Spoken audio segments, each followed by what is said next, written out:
Hello and welcome to the Golden America channel. Why does it feel like everyone has more money than you? In 2011, my parents gave me a sum of money that was both outrageous and, in the real estate terms of major cities, quite reasonable.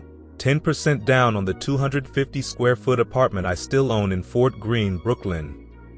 While I was conflicted about taking it, there wasn't much of a question about whether I'd accept. My writing career, any writing career, was inherently unstable. Having a roof over my head that I could not only count on, but would also help me build equity meant everything. And though I pay my monthly maintenance and mortgage on my own, as I did with my rent, that initial down payment would have taken me years to save, time that would have priced me out of the market. "We'd leave you this money anyway, you might as well use it now," my dad would say in conversations about how I should buy, and I'd remind him that he and my mom were never supposed to die. After I closed on my apartment, I'd gently correct people who asked if I'd mind telling them what I paid in rent that, I actually owned, but I didn't tend to divulge how I owned exactly. Only my good friends and those who asked point blank knew that. I, like any savvy interneter, know full well how outrage against privilege, financial or otherwise, works. We railed against the entitled Refinery 29 money diarist, whose parents not only paid her rent, but who also gave her an allowance, supplemented by a second allowance from her grandfather. On the other side of the coin is Kylie Jenner, touted as self-made, at least according to that July Forbes cover, and very close to billionaire status. We railed against that too, but for a different reason. It is not shade to point out that Kylie Jenner isn't self-made, tweeted the writer Roxane Gay. She grew up in a wealthy, famous family. Her success is commendable, but it comes by virtue of her privilege. In the wake of the Refinery 29 outrage, Jared Richards tweeted, "If your parents pay your rent, you have to put it in your Twitter bio," garnering nearly 70,000 likes. But actually opening up these dialogues around money, privilege, success, and class is as complex as the threads weaving those four beasts together. Privilege is in part defined by where each of us stands, how we look at other people, whether it's through their Instagram feed or the windows of their brownstone, involves our own psychology, experience, and situation in life. I'm no Kylie Jenner, but getting the down payment for your New York City apartment is as unimaginable to many as being a Kardashian is to me. Sure, it's better for everyone to just be honest, but what does the truth actually look like? Take a look around you at the lives you envy, the ones that make you boil with resentment or fill you with insecurity about your own subpar existence. That adorable Brooklyn brownstone or chic but rustic upstate home, the career that you want, and you should have. What are you doing wrong? The impeccable wardrobe, the mid-century modern furniture, the international vacations, the time spent flitting between gorgeous hotels or going to boutique fitness classes, or, seemingly, not working at all. Maybe it's simply an ease of life, indicating that whoever possesses it has been better at this game than you have. But how does anyone start their own company or buy a home, much less travel to Fiji, in a time of crushing student debt, when the job market is shifting at an out-of-control rate into a soulless gig economy? Industries are dying left and right, we're totally burning out, and we're being replaced with robots. Healthcare costs are rising faster than you can make a doctor's appointment, but that's okay, because robots don't get sick. The writer and podcaster Gabby Dunn has a new book called Bad with Money, The Imperfect Art of Getting Your Financial Shit Together, a look at her own financial history and what she's learned, along with thoughts on what we can all do better. "Everything is so broken," she tells me. "You hear about so many problems with medical debt, people being unable to buy a house, people saddled with student loans, the job market. It seems insurmountable. It's hard for one person to make it out of the muck without a big systemic overhaul to help everyone else." Meanwhile, in the penthouse upstairs, or perhaps on social media, people appear to be having the most glorious time. Is the Titanic sinking while the band plays on, or are some people just better with money? As with any meritocracy, appearances are only a piece of the story. Wealth inequality has increased more in this decade than any other in American history, while economic mobility has done the opposite, as Matthew Stewart writes in an Atlantic article about the new American aristocracy. Money has always been passed down in families, but today, across America, parents who can are helping their grown children at unprecedented levels. A recent study from Merrill Lynch and AgeWave reported that 79% of the parents surveyed are providing financial support to their adult children at an average $7,000 a year, making for a combined $500 billion annually. Increasing numbers of first-time home buyers in the U.S. are getting money from their parents for down payments. In a creditcards.com survey of parents with children over the age of 18, 3 out of 4 help their kids pay debts and living expenses, including rent, utilities, and cell phone bills. The help continues in death. Roughly 60% of America's wealth is inherited, though this, like the rest of privilege, skews heavily white. According to the authors of a 2018 study published in the American Journal of Economics and Sociology, the average inheritance for white families is over $150,000. For black families, it's under $40,000. Of course, helping your kid by providing a college education or paying a cell phone bill, or even paying for them to go on an extravagant vacation with you, is a far cry from leaving them $11.4 million, the amount rich folks can bequeath their kids tax-free in 2019. And, by the way, none of this means that children who accept help from their parents are lazy or entitled. Consider Daniela Pearson, 23, the founder and CEO of Newsette, a mini magazine with 400,000 subscribers that she started when she was a sophomore at Boston University. When Pearson hit 100,000 subscribers a year in, she went to her parents, who run several successful car dealerships, with a business plan, asking for money. They were reluctant. They're completely self-made, she says. Finally, they agreed to give her $15,000, a loan, with 5% interest. After I graduated, we made over $25,000 in 1 month, and I wrote them a check, Pearson says. I was done with my loan. Even though $15,000 is a comparatively small investment, her biggest fear was hearing, she's only successful because of her parents. Pearson admits, however, that there are multiple factors in anyone's success. Her parents paid for her college tuition, and she was able to stay on their health insurance while building her business. Most of all, she had her parents as inspirations. That's really where my work ethic comes from, she says.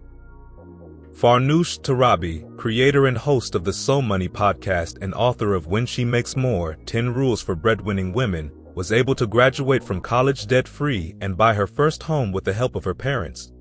I'm grateful that my parents gave me a head start, but I'm going to give myself the credit where it's due, she says. I had the responsibility and appreciation for that, and took it to the next level. If you look at the other side of the equation, there are plenty of people who came from privilege and are doing crap. At the same time, having the option of taking risks, for me that meant quitting a job with health benefits to become a full-time freelancer after I sold my first book, relies on a certain amount of base-level stability. You've got backup, or, as another journalist friend of mine who also bought an apartment with the help of her parents put it, if money gets really tough, I know I can always move somewhere cheap and rent my place. Ross Levine and Yona Rubinstein, economists at University of California, Berkeley, and the London School of Economics, wrote a paper about the shared traits of entrepreneurs in 2013. Guess what? Most were white men who were highly educated, i.e., from a certain class of privilege. Levine told Quartz, if one does not have money in the form of a family with money, the chances of becoming an entrepreneur drop quite a bit. In their working paper, they explain how a $100,000 increase in family income is associated with a more than 50% increase in the odds of becoming incorporated self-employed. Further, according to Quartz, the average cost to launch a startup is around $30,000, and more than 80% of funding for new businesses comes from personal savings and friends and family. This flies in the face of the idealized rags-to-riches American success story, that it's not only possible to pull yourself up by your bootstraps, it's also the most honorable and worthy storyline there is. Which is why disclosing the truth about how you, or who, really funded your first business, home, or even something as simple as your first car is so important. Not sharing the whole truth can cause anxiety among those who don't have such resources. Beyond that, misplaced expectations about success and achievement can lead to disappointment and even depression. And while there's nothing wrong with getting help from your parents, keeping it under wraps takes away from the even harder-won successes of those who truly came from nothing. Financial anxiety is the biggest crisis in America, says B. Arthur, a therapist and entrepreneur who just launched her third company, The Difference, Amazon's very first Alexa skill for therapy. Arthur's first business was started, she says, with a check written by her boyfriend at the time. And that was not the last check, she says. I'm a really hard worker, but none of that could have been paid for if I didn't have a rich old white boyfriend. It doesn't just take grit. In a way, you can't really blame people for being a bit cagey about where they get their cash. Discussions about money and class remain one of the last taboos in American society, in part because it feels uncomfortable to insert into a conversation, but also because there's a certain amount of shaming that comes with it, or just the fear of shaming, which is equally real. And the judgments tend to be harsher for women than men. People who come from privilege are often discouraged from talking about the fact. It's perceived as bragging, says Clelia Warburg Peters, president of Warburg Realty. Our country was built on the backs of men who inherited money from their fathers, but somehow a woman who inherits, she's just a spoiled rich girl. Growing up, Peters inhabited a particular New York City sphere of affluence, attending Chapin and then Yale. After graduation, she did humanitarian relief work before getting her MBA, and in 2014, she joined the family business. I've worked hard to earn my place and respect, she says. But a lot of the time I had access to those opportunities for reasons that were more complex than me being deserving. Without acknowledging the fact that you come from a place of privilege, you're reinforcing the power of the idea that it doesn't make a difference. I turned to an editor friend for a frank conversation about how I bought my apartment. She told me, I was curious, but I don't know how a single person in America who doesn't have family money could buy anything. I really don't, if they're not working in finance or they're not a doctor. And, she pointed out, while it's okay, at least in New York City, to ask intrusive questions about what people pay for rent, always framed as, I'm in the market, do you mind sharing? Asking how they bought is a whole different thing. The divulging we tend to do usually occurs with people of the same class, or who appear to be the same class, which, unfortunately, does nothing to break down those barriers to access that Peters mentions. There's this idea that getting help is somehow cheating, my journalist friend told me. She and I figured out we each owned our places, thanks to our parents, around the same time. I remember seeing hers and wondering how she could afford it, and she says, I do think it contributed to my feeling that I can be financially honest with you. Back when she was first starting out, to avoid any awkwardness, she avoided inviting friends over, but cheating isn't really accurate, she muses. It would be true if life were, like, a foot race or game with concrete winners and losers, but it's actually just a mess of people doing the best they can in whatever way they can, with a million different factors and conflicting impulses. So, radical honesty, who's taken money from their parents in some way or another? Quite a few of us, from writers like me to Instagram influencers to successful entrepreneurs. That doesn't mean there isn't a lot of hard work or talent in those tales. But there's luck, too. Journalist Charlotte Cowles, who writes about money for The Cut, went to Columbia University, where everyone lived in dorms. Once she graduated, she saw the friends she'd known divide into two different groups, those who could get an apartment in Manhattan, and those who had to move home and look for a job. My parents were able to help with the deposit on an apartment that I shared with 3 other people. There's a big part of me that's like, would I have made it in this career if I had student loans and no way to be in New York City after I graduated from college? I really don't know. Anthony Casalena lived at home after college, but his story is a little bit different. He's the 36-year-old founder and CEO of Squarespace, which he started in 2003 from his dorm room at the University of Maryland, and which is now worth $1.7 billion. To launch in January of 2004, the only thing I couldn't do was buy the servers, and I can't draw logos, so I needed help with that, he tells me. That was when I turned to my parents. They gave him $30,000, and he gave them part of the company. When he graduated in 2005, he moved home for 6 or 7 months while he paid off his credit card debt, and then moved to New York City. The money has always been a part of my story. I've never tried to hide it, he says. Anyone who has had some level of success, you've got to consider yourself lucky. I'm lucky that I grew up around computers, that my parents were able to provide that. But Squarespace also involved a massive amount of hard work. As for his parents, they're still shareholders, he says. It's the best investment they ever made by a factor of like 1,000. The help that Catherine Bolin, 30, got was her parents paying for her college education outright, which her dad worked the night shift at IBM to do. That's how she was able to start Sweet Reach Media, the digital marketing and PR business she runs in Minneapolis, which is on track to make 6 figures this year. I am forever grateful to my parents and still thank them every time I see them, she says. I can't imagine I would be in the same position I am today if I had to pay $500 a month or more in student loans throughout my 20s. Her parents also did little things like they would pay for my cell phone. That makes a huge difference. Caroline Moss, co-author of Hey Ladies, the story of 8 best friends, 1 year, and way too many emails, tells me that if her parents hadn't paid for her college education, she wouldn't have the career she does right now. There are people who've worked really hard to get where they are, but have also gotten where they are because of a leg up. And maybe there's not a ton of understanding that some people will never get the opportunities that you have because they'll never be able to do a free internship or they'll never be able to afford to live in New York City. There's also a part of her that's jealous when she looks at someone her own age who's already bought a house. Then I find out it was a gift, they inherited money, and I'm like, oh okay, it's not even worth comparing. I don't think they should be humiliated, but if it's just the truth, I didn't pay for this. It makes me feel better. In her first book, You're So Money, Farnoosh Torabi revealed that her parents had helped her with her first home purchase. She tells me she faced some criticism around that, with people saying that she hadn't really struggled.